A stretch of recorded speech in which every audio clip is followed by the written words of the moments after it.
الحمد لله الذي جعل الشمس والقمر بحسبان والنجم والشجر يسجدان وفضل زمانا على زمان كما فضل مكانا على مكان وإنسانا على إنسان ونشهد أن لا إله إلا الله وحده لا شريك له لا ضد له ولا ند له ولا مثل له ونشهد أن سيدنا وسندنا ومولانا محمدا عبده ورسوله الذي أرسله الله تعالى بالحق بشيرا ونذيرا وداعيا إلى الله بإذنه وسراجا منيرا قال الله تعالى في كلامه المجيد وفي فرقانه الحميد أما بعد فأعوذ بالله من الشيطان الرجيم بسم الله الرحمن الرحيم لقد كان لكم في رسول الله أسوة حسنة وقال تعالى يا أيها الذين آمنوا ادخلوا في السلم كافة ولا تتبعوا خطوات الشيطان إنه لكم عدو مبين وقال رسول الله صلى الله عليه وسلم لا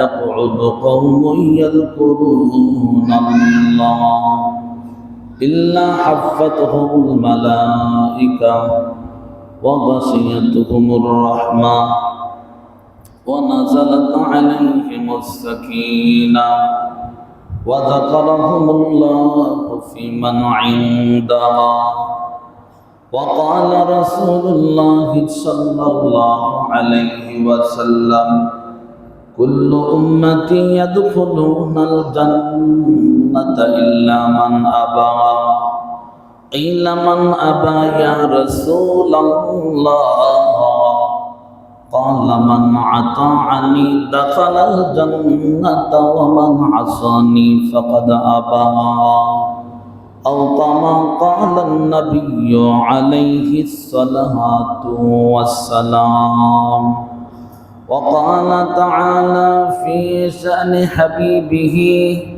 ومعشوقه مخبرا وآمرا إن الله وملائكته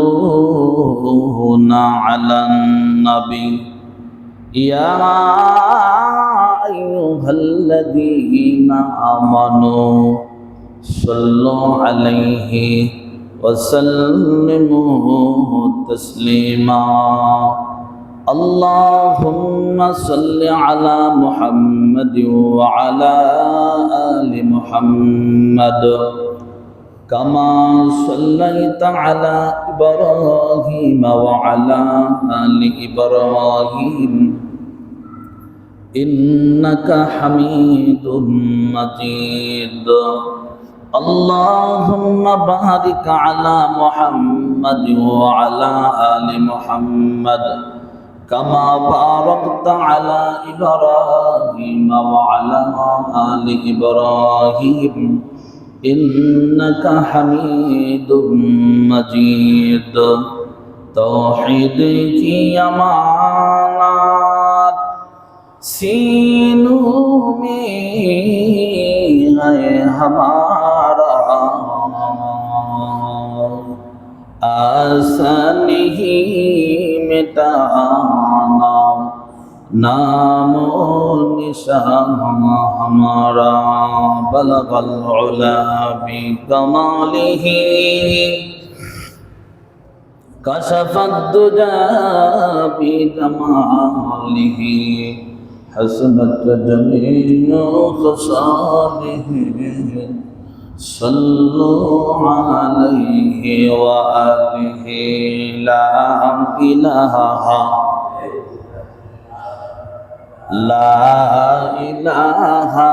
إلا الله لا إله إلا الله لا إله إلا الله لا إله إلا الله لا إله لا إله لا إله إلا الله سبحان الله الحمد لله لا إله إلا الله سبحان الله الحمد لله لا إله لا إله إلا الله لا إله لا إله إلا الله لا إله لا إله إلا الله محمد رسول الله سبحانك لا علم لنا إلا ما علمتنا إنك أنت العليم الحكيم قال رب اشرح لي صدري ويسر لي أمري واحلل عقدة من لساني يفقه قولي الحمد لله সবাই বলি আলহামদুলিল্লাহ। ঐতিহ্যবাহী গোবিন্দপুর জামে মসজিদের সম্মানিত মুসল্লিন ইকরাম, আল্লাহ রাব্বুল আলামিন আশিকিন জাকিরিন মুহিব্বিন মুরুব্বিন আযাম, কলিজার টুকরা যুবক বন্ধুগণ, স্নেহের কচি ও কাচারা, মাইকের আওয়াজ যতটুকু দূরে যাচ্ছে সম্মানিত মা ও বোনেরা, আল্লাহ রাব্বুল আলামিনের দরবারে অসংখ্য অগণিত শুকর জ্ঞাপন করছি যে মহান আল্লাহ রাব্বুল আলামিন আমাদেরকে দয়া করে, মায়া করে, ভালোবেসে, মহাব্বত করে বিগত জুমার দিনের মতো আজকে এই জান্নাতের বাগানে, বেহেশতের বাগানে দুনিয়ার সমস্ত ব্যস্ততাকে পেছনে ফেলে দিয়ে শ্রেষ্ঠ একটি দিন সাইয়্যিদুল আইয়াম জুমার দিনে আমাদেরকে জুমার মসজিদে নির্ধারিত সময়ের ভিতরে সমবেত হওয়ার তৌফিক দিয়েছেন। এই জন্য ওই মহান স্রষ্টা দয়াময় আল্লাহ রাব্বুল আলামিনের দরবারে শুকরিয়া জ্ঞাপন করি। সকলেই ইমানের আওয়াজকে উঁচু করে একই সুরে সমস্বরে কালেমাত শুকর উচ্চারণ করি, বলি আলহামদুলিল্লাহ। লক্ষ কোটি দুরূদ ও সালাম বিশ্ব মানবতার মুক্তি দিশারি সাইয়্যিদুল মুরসালিন শাফিউল মুজলিমিন ইমামুল মুরসালিন খাতামান নবিয়্যিন হযরত মুহাম্মদুর রাসূলুল্লাহ সাল্লাল্লাহু আলাইহি ওয়াসাল্লামের উপরে সর্বোপরি শুকর যে মহান আল্লাহ রাব্বুল আলামিন আমাদেরকে হাজারো মানুষ থেকে বাছাই করে, যাচাই করে পছন্দ করে, জাস্টিফাই করে আল্লাহ রাব্বুল আলামিন আমাদেরকে মহৎ একটি ইবাদত জুমার নামাজ আদায় করার তৌফিক দিয়েছেন। এই জন্য ওই মহান রব্বুল আলামিনের দরবারে আমারও শুকরিয়া জ্ঞাপন করি, বলি আলহামদুলিল্লাহ। সম্মানিত মুসল্লিনে কেরাম, আমি আপনাদের খেদমতে কুরআনুল কারীমের 33 নম্বর সূরা সূরাতুল আহজাব আয়াত নাম্বার 21 এবং সূরাতুল বাকারার 208 নম্বর আয়াতে কারিমা আমি আপনাদের সামনে তিলাওয়াত করেছি। আল্লাহ রাব্বুল আলামিন এই আয়াতের ভিতরে কি বলেছেন, নবীজির হাদিসের ভিতরে কি বলেছেন, সংক্ষিপ্ত সময়ের ভিতরে সামান্য একটু ধারণা দিয়ে আজকের আলোচনার সমাপ্তি করবে ইনশাআল্লাহ। সম্মানিত মুসলিম কেরাম, আল্লাহ রাব্বুল আলামিন আমাদেরকে এমন একটি শ্রেষ্ঠ একটি ইবাদত করার তৌফিক দিয়েছেন। আর আল্লাহ রাব্বুল আলামিন যাকে পছন্দ করে, যাকে ভালোবাসে, তাকে ইবাদত করার তৌফিক দান করেন, বলি আলহামদুলিল্লাহ। জবানটা লড়ায় বলেন আলহামদুলিল্লাহ। এই আলোচনা নামাজ পড়তে আয়সা থাকলে এক সামনে আসো, নাহলে যাবো। আয়সা ফুডুর কথা বলে, এদিকে আসো, এদিকে আসো, এদিকে আসো। নিজেও ডিস্টার্বের মধ্যে থাকে, আরেকজনের ডিস্টার্ব করে সবসময়, প্রতি জুমাই বাচ্চাগুলো কথা বলবা না। এটা একটা আদবের জায়গা না? বা আদব বা নসিব, বে আদব বে নসিব। আদব সর্ব জায়গায় দেখাইতে হয়, কিন্তু বিশেষ করে মসজিদে আয়সা যদি কোনো মানুষ একজন কথা বলতেছে আর একজনের ডিস্টার্ব করতেছে, তাহলে মারাত্মক বড় একটা অন্যায়। কেমন অন্যায়? যদি কোনো সাবালক ব্যক্তি হয়ে থাকে, স্মৃতিশক্তি ঠিক থাকে, সে বুঝে মসজিদে আসছি, কোরআন সুন্নাহর আলোচনা চলতেছে, এটাকে অ্যাঙ্কার করে কেউ যদি কথা বলে, তাহলে আবু জাহেল যেরকম মুহাম্মদ সাল্লাল্লাহু আলাইহি ওয়াসাল্লাম কোরআনে কারীম তেলাওয়াত করতেছিলেন, কোরআনের কথা বলতেছিলেন, তখন আবু জাহেল বলছিল, হে আমার সম্প্রদায়ের লোকেরা, হে আমার দলের লোকেরা, তোমরা কি করো? ডিস্টার্ব করো।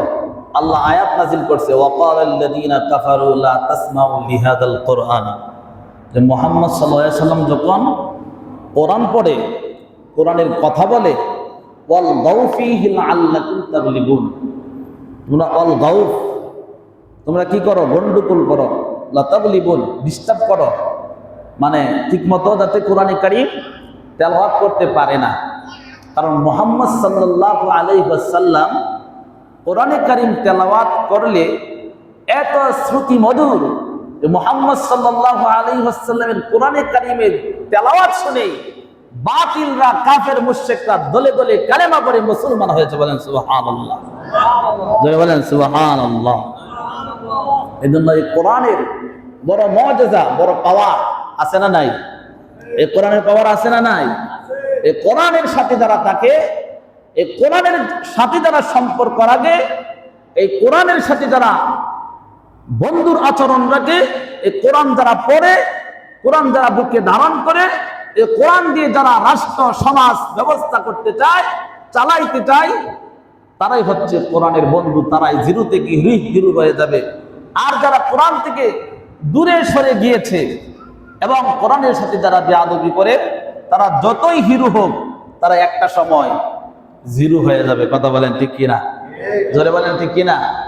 কারণ বিগত দিনে আমরা দেখেছি, কোরআনের সাথে যারাই বেয়াদবি করেছে, যারাই কোরআনের সাথে গাদ্দারি করেছে, আল্লাহ রাব্বুল আলামিন যুগে যুগে যুগে যুগে তাদেরকে নাস্তানাবুদ করে আল্লাহ রাব্বুল আলামিন তাদেরকে মিটিয়ে দিয়েছেন। কথা বলেন ঠিক কিনা? জোরে বলেন ঠিক কিনা? এই জন্য সম্মানিত শরীক, আমরা ঈমান আমলে বিশ্বাসী, আমরা আখিরাত বিশ্বাসী, আমরা জান্নাত চাই, জাহান্নাম থেকে বাঁচতে যাই। কথা বলেন ঠিক কিনা?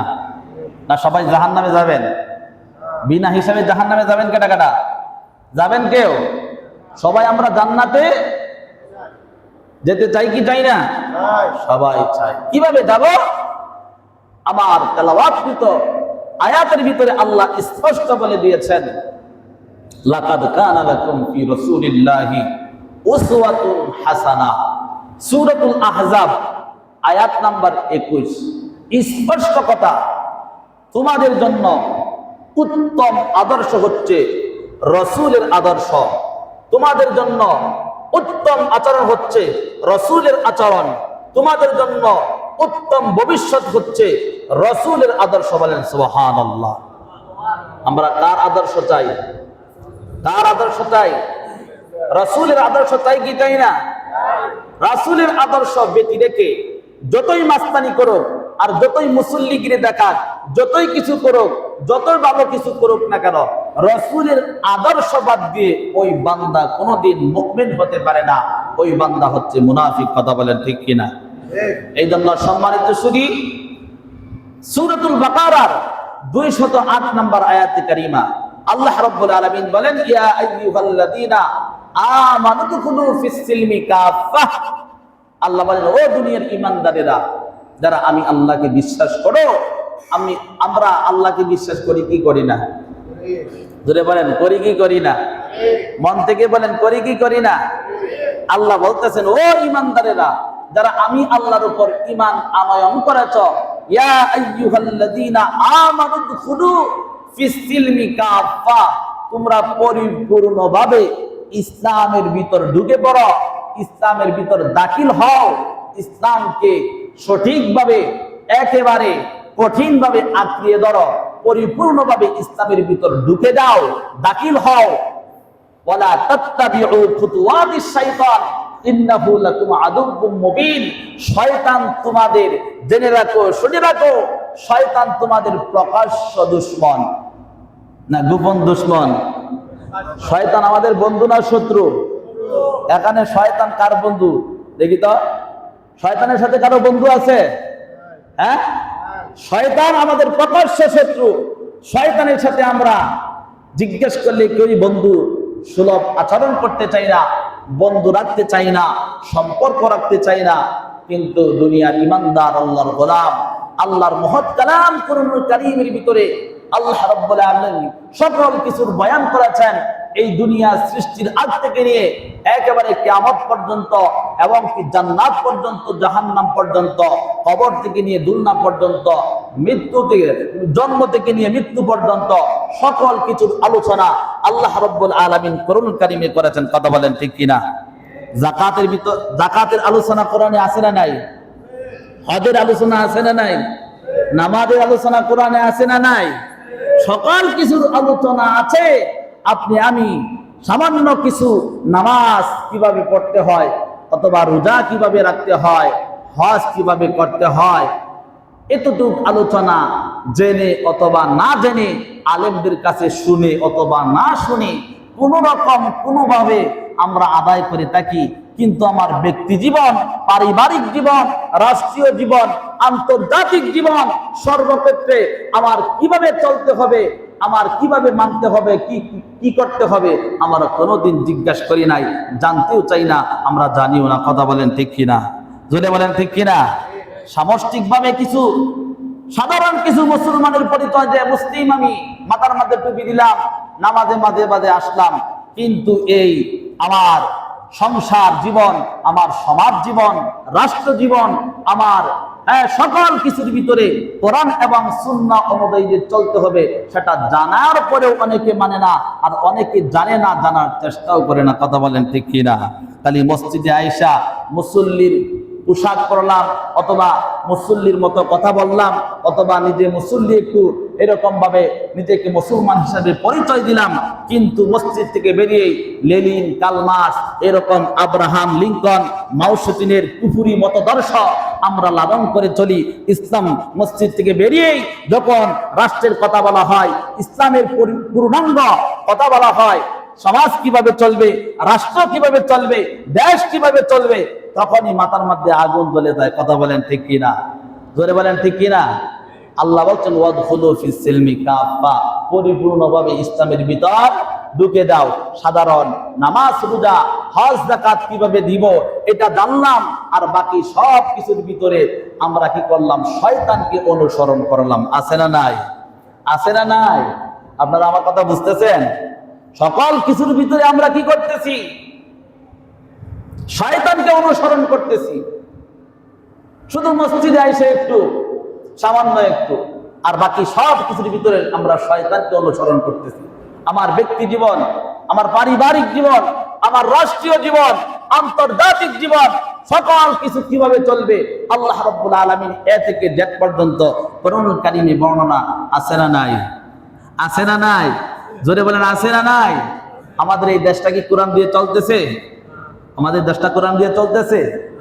চলে না। এই দেশ কোরআন দিয়ে চলে না। এই দেশের ভিতরে রাম বাম ইহুদি নাসারাদের চরিত্র এই দেশের ভিতর লালন করা হয়। যখনই মুহাম্মদুর রাসূলুল্লাহ সাল্লাল্লাহু আলাইহি ওয়াসাল্লামের আদর্শ নিয়ে এবং দেশ গড়ার নীতিমালা নিয়ে কথা হয়, তখনই ওই মোল্লা হয়ে যায় মৌলবাদী, উগ্রবাদী, জঙ্গিবাদী। কথা বলেন ঠিক কিনা? জোরে বলেন ঠিক কিনা? সত্য কথা বললে তখন এই হুজুর কি হয়ে যায়? উগ্রবাদী হয়ে যায়। অথচ আল্লাহ রাব্বুল আলামিন সূরাতুল আহজাবের 21 নম্বর আয়াতের ভিতরে বলছেন, লাকাদ কানা লাকুম ফি রাসূলিল্লাহি উসওয়াতুন হাসানাহ। মুহাম্মদ সাল্লাল্লাহু আলাইহি ওয়াসাল্লামের আদর্শই হচ্ছে তোমাদের জন্য শ্রেষ্ঠ আদর্শ। মুহাম্মদ সাল্লাল্লাহু আলাইহি ওয়াসাল্লামের আদর্শের ভিতরে তোমাদের ভবিষ্যতের উজ্জ্বল নক্ষত্র রয়েছে। কথা বলেন ঠিক কিনা? জোরে বলেন ঠিক কিনা? কারণ নবীর আদর্শের ছোঁয়া যার শরীরে লাগছে তিনি জিরো থেকে হিরো হয়ে গেছে। কথা বলেন ঠিক কিনা? আবু জাহেল এমন একজন মানুষ ছিলেন, জ্ঞানের অভাব ছিল না, কিন্তু নবীর আদর্শ তার ভিতরে ছিল না। আবু জাহেল জানতো যে মুহাম্মদ সাল্লাল্লাহু আলাইহি ওয়াসাল্লাম সত্য একজন নবী, তার দাওয়াত সত্য, তার আল্লাহ সত্য, তিনি যা বলতেছেন সব সত্য। একদিন ওমর রাদিয়াল্লাহু তাআলা আনহু, হযরত ওমর খলিফাতুল মুসলিমিন ওমর রাদিয়াল্লাহু তাআলা আনহু একদিন বলতেছেন যে বস, আবু জাহেলকে বলতেছেন যে বস, মুহাম্মদ, আব্দুল্লাহর বেটা মুহাম্মদ যে কালেমার দাওয়াত দেয়, লা ইলাহা ইল্লাল্লাহর দাওয়াত দেয়, এটা কি সত্য নাকি? মুহাম্মদ সাল্লাল্লাহু আলাইহি ওয়াসাল্লাম কি সত্য? আব্দুল্লাহর বেটা মুহাম্মদ কি সত্য নাকি? তখন আবু জাহেল আর ওমর, আবু জাহেলের নামও কিন্তু উমর ছিল। আবু জাহেলের নাম কি ছিল? ওমর। প্রথম নাম ছিল আবু জাহেলের নামও কি ছিল? ওমর। ওমর ইবনুল হিসাম, ওমর ইবনুল খাত্তাব। হিসামের ছেলে আবু জাহেল আর খাত্তাবের ছেলে কি? ওমর। দুজনের নাম ওমর ছিল। এই জন্য আল্লাহ রাসূল দুই উমর থেকে এক উমরকে দিনের জন্য আসার জন্য, দিনের পথে আসার জন্য, হেদায়েতের জন্য আল্লাহ রাসূল দোয়া করছিলেন যে আল্লাহ, এই দুই বীর ওমর থেকে আল্লাহ একজন ওমরকে তুমি ইসলামের জন্য কবুল করো। বলেন না সুবহানাল্লাহ। আল্লাহ খাত্তাবের ছেলে ওমরের বেলায় এই দোয়া আল্লাহ রাসূলের দোয়াকে কবুল করেছেন। বলেন না সুবহানাল্লাহ। তো ওমর রাদিয়াল্লাহু তাআলা আনহু একদিন বলতেছেন যে আবু জাহেল লিডার, আচ্ছা মুহাম্মদ যে দ্বীনের দাওয়াত দেয়, কালেমার দাওয়াত দেয়, এটা কি সত্য? বুঝেন? আবু জাহেল বলে, আরে বেটা, মুহাম্মদ যে দ্বীনের দাওয়াত দেয়, এক আল্লাহর কথা বলে, কোরআনের কথা বলে, নিঃসন্দেহে সত্য, এর মধ্যে কোনো বিন্দু মাত্র কোনো মিথ্যার অবকাশ নাই। বলেন না সুবহানাল্লাহ। কে বলতেছেন? আবু জাহেল বলতেছেন। তাহলে আমরা মানি না কেন? তাহলে মুহাম্মদ সাল্লাল্লাহু আলাইহি ওয়াসাল্লামের আদর্শ মানি না কেন? আমরা তার কথা মানি না কেন? আপনি মানেন না কেন? আপনি তো লিডার, আপনি মানলেই তো কি আমরা মানতে পারি, সহজ হয় আমাদের জন্য। বেটা, আমি মানি না কেন জানিস? আমি যদি কালকের থেকে মুহাম্মদকে আনুগত্য করি, মুহাম্মদকে মানি, তাহলে আমার যে নেতাগিরি আছে এই নেতাগিরি থাকবে না, আমাকে মানুষে মানবে না, মানুষ আমাকে জুতা দিয়ে ফেলবে। কথা বলেন ঠিক কিনা? জোরে বলেন ঠিক কিনা? বন্ট যে আমারটা বড়টা দেখে, এই বন্ট আর আমারটা কি বড়টা থাকবে না, আমার পিছনে ঘুরবে না, এই এতিম মুহাম্মদের পিছনে মানুষ ঘুরবে, আমাকে মানুষ মারবে না। বলেন না আল্লাহু আকবার। সম্মানিত শুধু মুহাম্মদ সাল্লাল্লাহু আলাইহি ওয়াসাল্লামের আদর্শ যে সত্য আদর্শ, তার নীতি যে সত্য নীতি, তার কথা যে সত্য, তিনি যে শ্রেষ্ঠ নবী, তিনি যে মহামানব, এর মধ্যে কোনো সন্দেহ নাই গা। এটা আবু জাহেলও জানতো। এই জন্য আবু জাহেল এবং উমরের ভিতরে ডিসটেন্সটা হচ্ছে যে উমর রাদিয়াল্লাহু তাআলা আনহু তিনি জানতো না যে মুহাম্মদের দাওয়াত কি সত্য নাকি, মুহাম্মদ কি সত্য নবী কিনা, এটা তিনি জানতো না। তিনি লিডারদের কথায় কি করতেন, মুহাম্মদ সাল্লাল্লাহু আলাইহি ওয়াসাল্লামের বিরোধিতা করতেন, এবং বিরুদ্ধের ভিতরে শ্রেষ্ঠ বিরুদ্ধ ছিল ওমর এবং আবু জাহেল। কথা বলেন ঠিক কিনা? কিন্তু ডিসটেন্সটা কি হচ্ছে, আবু জাহেল জানতো যে মুহাম্মদ সাল্লাল্লাহু আলাইহি ওয়াসাল্লাম সত্য, এরপরে কি করতেন না, মানতেন না। নিজের সমাজনীতি, মাতবরি, সবকিছু কি ক্যারেক্টার কমে যাইব, এই জন্য মুহাম্মদ সাল্লাল্লাহু আলাইহি ওয়াসাল্লামকে মানতেন না। আর ওমর রাদিয়াল্লাহু তাআলা আনহু তিনি নবীজির বিরুদ্ধে আচরণ করতেন, নবীজিকে সত্যি আসলে চিনতেন না, তার কথা সত্য না মিথ্যা। কথা বলেন ঠিক কিনা? এই জন্য আল্লাহ রাসূল যখন দোয়া করছেন যে আল্লাহ তুমি দুই উমর থেকে এক উমরকে ইসলামের জন্য কবুল করে নাও, আল্লাহ রাব্বুল আলামিন খাত্তাবের ছেলে ওমরকে আল্লাহ দ্বীনের জন্য কবুল করেছেন। কেন? ওমর রাদিয়াল্লাহু তাআলা তিনি ইচ্ছা করে দুশমনী করেন নাই, তিনি জানতেন না তার বিষয়। আর আবু জাহেল জানতেন, জানার পরে আবু জাহেল মানে নাই। এই জন্য আল্লাহ বলছেন খাতামাল্লাহু আলা কুলুবিহিম ওয়া আলা সামিইহিম, যারা জানার পরে ইসলামের বিরুদ্ধে কর্মসূচি গ্রহণ করে, আলেমদের বিরুদ্ধে কর্মসূচি গ্রহণ করে, আমি আল্লাহ তাদের কলবের ভিতরে চিরস্থায়ীভাবে মোহর মেরে দেই। কথা বলেন ঠিক কিনা? জোরে বলেন ঠিক কিনা? আপনি সাবধান থাকতে হবে। জানার পরে যদি একটা জিনিস সত্য, যে এই লোকটা তো সত্য, এই লোকটা সত্য, এখন সত্যের পক্ষে কিভাবে বলি, তার পক্ষে কথা কিভাবে বলি, আমার দলের লোক একসাথে বসে চা খায়, একসাথে বসে বিরিয়ানি খায়, এখন যদি তার পক্ষে কথা বলি, বিকালেই তো আমার সাথে কি হয়ে যাবে, লেগে যাবে। এইরকম আছে না নাই? আছে না নাই? এরপরে দেখা যায় নিরীহ, এরকম নিপীড়ন, নির্যাতিত একজন মানুষের উপর মিথ্যা তোহমত আরোপ করে, আছে না নাই? জোরে বলেন আছে না নাই?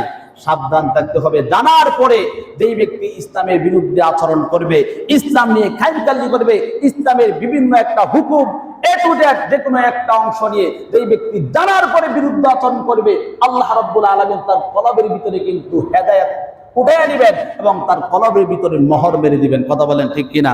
জোরে বলেন ঠিক কিনা? এই জন্য সম্মানিত শুধু ওমর রাদিয়াল্লাহু তাআলা আনহু কি তিনি জানতেন না যে মুহাম্মদ সাল্লাল্লাহু আলাইহি ওয়াসাল্লাম সত্য না মিথ্যা, কিন্তু আবু জাহেল জানতেন। এই জন্য আবু জাহেলের কপালে হেদায়েত জুটে নাই। হযরত ওমরের বেলায় হেদায়েত আল্লাহ রাব্বুল আলামিন কবুল করেছেন। এই জন্য ওমর রাদিয়াল্লাহু তাআলা আনহু খোলা তরবারি নিয়ে নবীজির পল্লা আনতে গেছেন। আবু জাহেল বললেন যে আজকের এই মজলিস থেকে কে পারবে যে মুহাম্মদ আব্দুল্লাহর বেটা মুহাম্মদের পল্লা আমার কাছে হাজির করতে পারবা? দেখেন কত বড় বীর সৈনিক। এই যে ওমর রাদিয়াল্লাহু তাআলা লাভ মেরে দাঁড়িয়ে গেছেন আর বলছেন আমি পারবো। তিনি মুহাম্মদ সাল্লাল্লাহু আলাইহি ওয়াসাল্লামকে সত্যিভাবে চিনে না, তিনি যে তার দাওয়াত কি সত্য কিনা, তিনি যে নবী দাবি করছেন সত্য না মিথ্যা তিনি জানতেন না, তিনি এতটুকু অ্যানালাইজ করে নাই। তিনি কি করলেন, বীরত্ব প্রকাশ করতে যাইয়া তিনি বললেন আমি পারবো। তিনি খোলা তরবারি নিয়ে ছুটছেন মুহাম্মদ সাল্লাল্লাহু আলাইহি ওয়াসাল্লামের পল্লা আনতে। প্রতিমধ্যে আল্লাহর রাসূলের এক সাহাবীর সাথে সাক্ষাৎ হয় আর বললেন ওমর কোথায় যাচ্ছ? যে মুহাম্মদের কল্লা আনতে। তো মুহাম্মদের কল্লা আনতে যাচ্ছ, মুহাম্মদের কল্লা আনার আগে তোমার ঘরের খবর নাও, তোমার ঘরে গিয়ে দেখো তোমার বোন এবং ভগ্নিপতি, তোমার বোন জামাই, তারা দুজন কালেমা পড়ে মুসলমান হয়ে গিয়েছে। বলেন না সুবহানাল্লাহ। তখন তো ওমর রাদিয়াল্লাহু আনহু মেজাজ আরো গরম হয়ে গেছে। তো মুহাম্মদের কল্লা আনা পরে আগে বোন এবং বোন জামাইয়ের কল্লা নামায় এলো। ঘরের মধ্যে গিয়ে যখন দরজার মধ্যে আঘাত করলেন, তখন শব্দ শুনে, কণ্ঠ শুনে বুঝে ফেললেন যে এত ওমর আসছে। তখন তারা ভয়ে সংস্রত হয়ে তারা কি করলেন, নিজেকে এইরকম ভাবে সামলিয়ে নিলেন। এক জায়গায় তারা কি করলেন, এরকম আত্মগোপন করলেন। যখন ওমর রাদিয়াল্লাহু আনহু দরজা ভেঙে ঘরের ভিতরে ঢুকলেন, দেখেন যে বোন এবং বোন জামাই তারা কোরআনে কারীম এইরকম ভাবে কি করতে সামনে রেখে তারা বসে আছে। হযরত ওমর রাদিয়াল্লাহু তাআলা জিজ্ঞাসা করলেন, কি ব্যাপার, তোমরা এতক্ষণ কি করতেছিলে এখানে? তখন তারা ঈমানের শক্তি মনে করেন, যতই অন্তরের ভিতরে একটা ভয়ে কাজ করো, কিন্তু ঈমানের শক্তিটা আরো বেশি। কথা বলেন ঠিক কিনা? তারা বলে উঠলেন, আসলে গোপন রেখে কোনো লাভ নাই, আমরা এতক্ষণ পর্যন্ত কোরআনে কারীম তেলাওয়াত করতেছিলাম, আর গতকালকে আমরা সত্য ধর্ম ইসলাম ধর্ম কবুল করে আমরা কালেমা পড়েছি। বলেন না সুবহানাল্লাহ। কালেমা পড়েছো, এই কথা বলতে কি করলেন, বোন এবং বোন জামাইকে ইচ্ছা মতো মারলেন। লম্বা ঘটনা। মারতে মারতে মারতে মারতে নিজে যখন ক্লান্ত হয়ে গেলেন, তখন বললেন যে, বোন তোরা আসলে কোন কোরআনটা পড়তেছিলে, কি পড়তেছিলে, আমাকে একটু শোনাতো। না, তোমাকে শোনানো যাবে না, তুমি নাপাক, তোমার গোসল করতে হবে, শরীরকে পাক পবিত্র করতে হবে, এরপরে তুমি আমাদের ধর্মের এই গ্রন্থ ধরতে পারবা। যখনই তাকে পাক পবিত্র করানোর পর, যখন তার বোন যখন এই মহাগ্রন্থ কুরআনুল কারীমের সূরাতুত তাহা যখন শুনিয়ে দিলেন, তাহা মা আনজালনা আলাইকাল কুরআনা লিতাশকা, আল্লাহর কোরআন পড়ে যখন শুনাইলেন, ওমর রাদিয়াল্লাহু তাআলা আনহুর মনটা কেমন জানি মোমের মতো নরম হয়ে গিয়েছে। বলেন সুবহানাল্লাহ।